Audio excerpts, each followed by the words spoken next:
Hello বন্ধুরা, তোমাদেরকে একটা রেসিপি দেখাই। এই যে ডাল ভেজে রেখেছি, এটাকে সুন্দর করে গ্রেট করে নুন আর হলুদ আর লঙ্কা দিয়ে মাখলাম।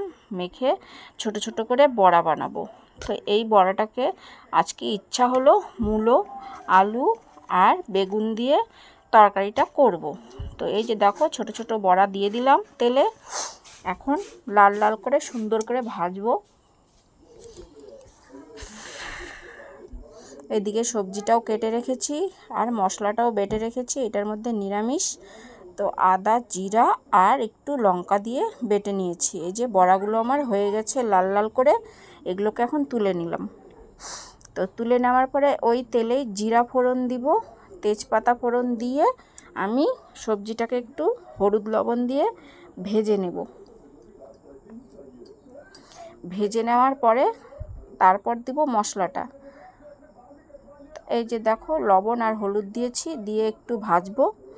ভাজা হয়ে গেলে তারপর দিব মশলাটা দিয়ে সামান্য একটু জল দিয়ে ঢেকে দেব, যাতে সবজিটা মজে যায়। তা এই যে দিয়ে দিলাম মশলা, এবার ঢেকে দেব।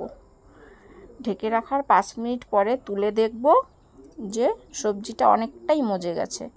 তো এখন একটু নাড়াচাড়া করে সামান্য জল দেব। এই যে দিলাম জলটাও ফুটে আসছে। এবার বড়াগুলোকে ছেড়ে দেব। তো এটা ফুটলেই আমি এটা নামিয়ে নেব একটু গরম মশলা দিয়ে। তো মূলো দিয়েছি, এত সুন্দর একটা সেন্ট বেরিয়েছে, তোমাদেরকে কি বলবো। সেন্টটা তো আর তোমরা পাবে না। তো এই যে দেখো আমার রেসিপিটা কেমন হয়েছে বলো।